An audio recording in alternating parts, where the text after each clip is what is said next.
You are about to listen to an exclusive interview on Maximum Threshold Radio. Thanks for listening to us at MaximumThreshold.net. Horns up, fists in the air. Hello. Hello, Butch. Hey, how's it going, guys? Hey, great, man. How's it going? Doing well, doing well. Nice. So what's going on? Oh, man. Getting ready, doing your radio show. Nice. Yeah, we're just rocking out tonight, and I figured, what the hell, man? You'd be great in the mix here, just throw everybody off there for a little bit. Instead of talking music, man, we could talk about what's going on with you, and just talk about, just shoot the shit for a little bit. Okay, what do we got? About 15 minutes? Yeah. Okay. Are we starting right now, or are we on the commercial, or are we live? We're live. Oh, Mundo. Jump right in there. Okay. Well, holidays coming around. Another year's gone by, but next year's going to be a big one for me because the Munsters will be 50 years old. Wow. And I've been lucky enough to have been around some of the best fans on the planet, and they've shared their stories with me over the many years I've been out traveling, and I put them all into putting them into a format for a fan-based tribute to the show called Munster Memories. And it's all going to be the stories of what fans have shared with me, put into a coffin table book. Nice. A big picture book with lots of stories. Hopefully a few pop-ups in there, which will be very cool, like Spot Under the Stairs and the cars and Grandpa's Laboratory, some of the things that people really seem to focus on with the show. Yeah. Everybody will get acknowledgement, even if I don't use their story. I have over 700 stories already now. I have to pick 169 of them because I'm going to have 13 chapters and 13 stories apiece, keeping it with the 1313 address tradition. Nice. Mockingbird Lane. I remember that. It's probably the most famous address on television. Yep. That's right. Here's a question I wanted to ask. Were you able to count how many people have shown you a tattoo of you when you were a kid on themselves? I actually haven't counted, but I have a tattoo ink right now. It's Formula 51 created a color, two colors actually, oh, nice. A green skin and a purple suit color. And because of the nature of so many tattoos that I've seen, it's kind of how that came to play. I would guess there's hundreds of them out there. I probably have physically seen at least 30 myself. How's that make you feel when you see that? I'm sorry? How's that make you feel when you see stuff like that?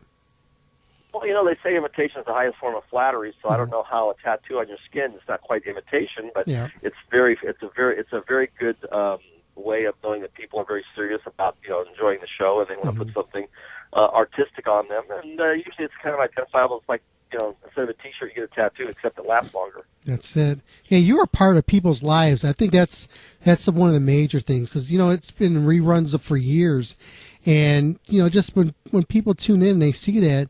They kind of associate a time frame of their life, with you and just that whole piece there. Well, the interesting thing for me is like when I go out to shows and do the show circuit. I do several different kinds of shows. I do hot rod shows and car shows because we had the first hot rods, on television, which is very cool. I enjoy cars. I do a lot of collectible shows and toy shows because we were so heavily merchandised. And the Munster memorabilia is very, very expensive. Some of the high dollar stuff now is right up there with the really most valuable things that you can find. And then there's also the Comic Cons because we were into comic book form for a while. And then you have your pop culture because not only was the Munsters part of pop culture, a lot of the other work that I did falls into that. My Favorite Martian, and then I Dream of Jeannie and Mr. Ed and the Monkees and things of that nature. I did a movie with Chuck Jones, his only feature film. So a lot of my work falls into pop culture because it was from 1960 to 1972. Yeah. Even Lidsville actually catches a little bit of pop culture with the Sid and Marty Krofft camp. So I do. It's kind of an interesting show because it's a one-of-a-kind, unique show, but it falls into so many different categories. And then the stories are very much like what you just said. It's people running home from school. You were a part of my childhood. I wish I could have been part of your family. I had a widow speak. People called me Eddie. I built the model cars when I was a kid, and it inspired me to customize my car. So all those types of stories will come into play in the book because so many people, the Munsters, have been part of these people's lives and their kids and their grandkids. Nice. That's pretty cool.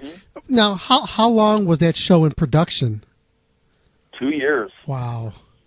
And it has a staying power for only being a 2-year show. That's right. You know, and when I think back, you've seen so many of those episodes over and over and over. They never got old because they were so entertaining, and they were just seemed like they were so far, ahead of its time. But they still took on that life that was going on at the time. The music scene. They always had like the bands and being part of it, and just that type of music style was always influenced in the episodes, which was pretty wild. It did. It had a lot of unique little aspects that thrown in together, all complete together. It made for a great show. It had really cool sets and set design. Spent a lot of money on dressing the sets with the cobwebs and the dust and all this and that. And then you had the good soundtrack. We had a very hip theme song and this and that. We had great makeup people. We had good makeup. So we had the makeup, the special effects, the set design, the music, the cars. And we had a really good A-list set of stars, not only from the cast, but from the guest stars that would come on board with good writers. You got to remember back then, television was still pretty much fresh. It was, it wasn't new, but it was still fresh in the minds of people. Black and white programming started at 7:30 at night. TV dinners, TV trays, 3 channels. People would gather around, and it was a big focal point for the family. At the end of the day, this is what the family unit would get together and do. They would watch television, and The Munsters was like the first show on Thursday nights.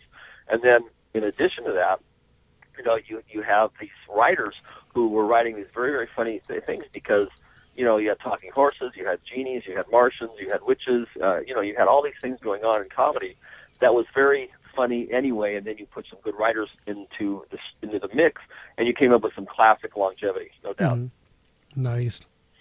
After coming out of doing The Munsters, what other type of programs were you involved in?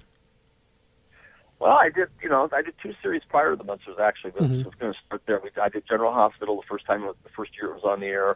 I did The Real McCoys for a year with Walter Brennan and Richard Crenna when they had a slimmed-down version of the show. They didn't have any of the other family members other than Pepina, so they had Luke Crenna, Amos McCoy, Richard Crenna, Luke McCoy, Amos McCoy, and Pepina.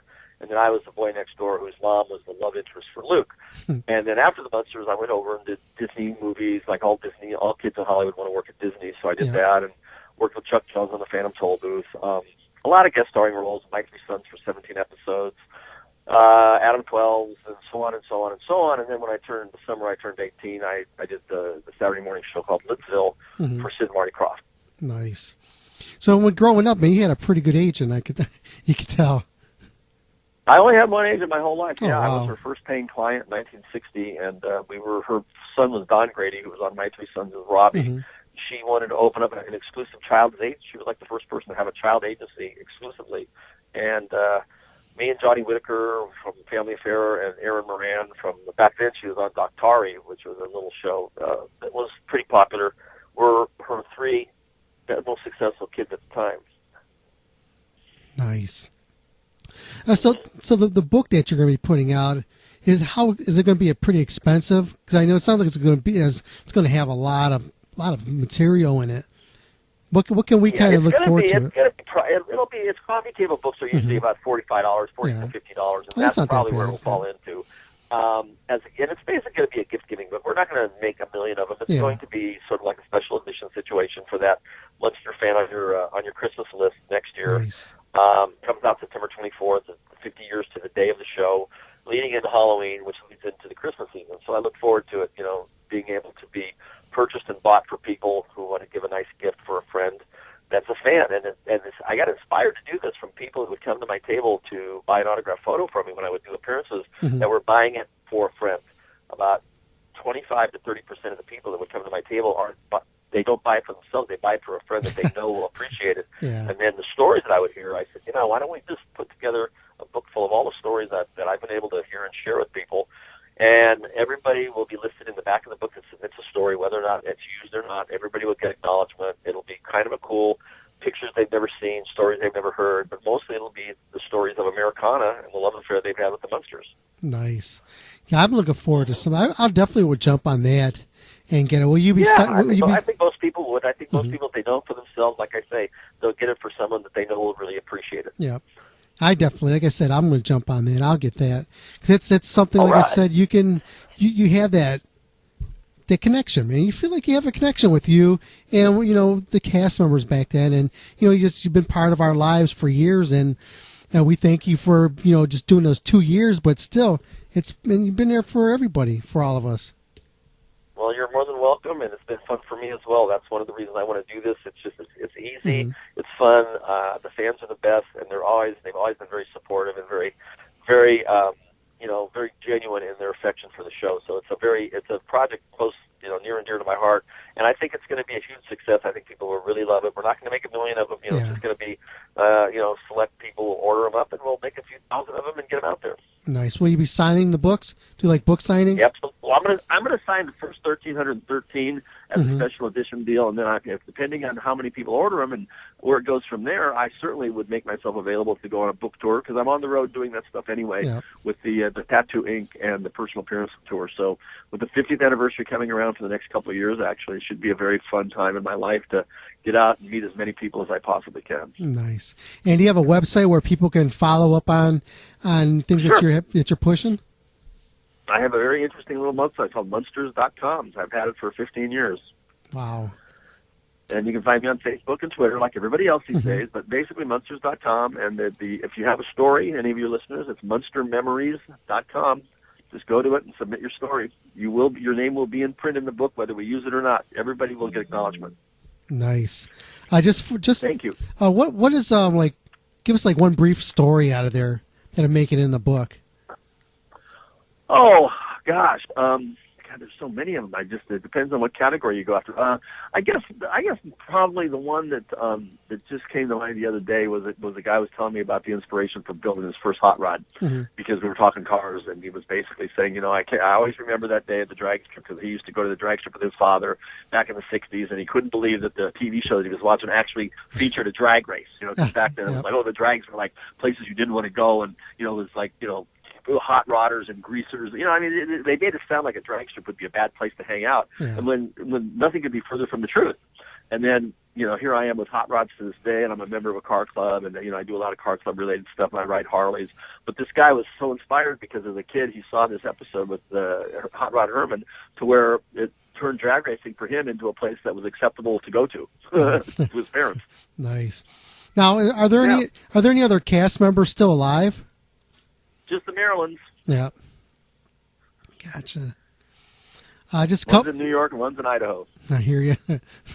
Just a couple more things here, and we'll let you get going here. But I definitely thank you for being, taking time out here and spending a few minutes with us, and just then people get caught up and just get that the Munster thing back in their head again, and get them the smiles come upon their face again when they just think about that. Yeah. Yeah, that'll be, it's sweet. I'm putting out some Christmas cards right now. We have a picture of the Munsters at Christmas. Even though we didn't really do a Christmas show, we posed. I found an old still where we're posed in front of a Christmas tree with a bunch of gifts, and I'm sending that out with the Eddie Munster Inc. for Formula 51 for all the tattoo studios that are interested in having me come around. It's kind of a time when I did the Monkees Christmas episode, which always airs around this time of year, which is one of my favorite gigs as a 14-year-old kid. Working with the Monkees was like a huge feather in my cap back then because the day the Beatles came on the Munster set, I wasn't there that day, and I was like so depressed. I went, oh my God, I missed the Beatles. And not that the Monkees were the Beatles, but for a 14-year-old kid working with the Monkees, that was a pretty cool day. That was a pretty cool week in my life. I can believe it. One more time, Butch, how can people get a hold of you and your website? Okay, well, it's Munsters.com. My email is BP, my initials, BP at Munsters.com. And Facebook me, it's just Butch Patrick, Butch Patrick 2, or BP Munster on Twitter. If you look, punch in Butch Patrick, and I'm pretty easily accessible. Nice. Butch, can you do us a quick favor? Sure. Can you do a promo ID for our show here? Just say your name, and say you're listening to Maximum Threshold, and throw something crazy out at the end of it. Maximum Threshold. Okay. Yep. All right. Hi, this is Butch Patrick, and you're listening to Maximum Threshold. And keep listening, or I'll send Grandpa over to turn you into something bad. That was perfect, Butch. Hey, I want to thank you. I want to thank you again for being on our show here and just talking with us for a few minutes. I really appreciate it. Happy holidays, guys. Same to you. And when that book gets ready to come out, I'll get a hold of me again, and we'll get you back on here, and we'll extend it. We'll get you a little longer on here more, and really push the hell out of it. I appreciate it, guys. Thank you so much. No problem. Have yourself a good evening. Bye-bye. Bye. Thanks. You have just listened to an exclusive interview on Maximum Threshold Radio. Thanks for listening, and please visit us at MaximumThreshold.net.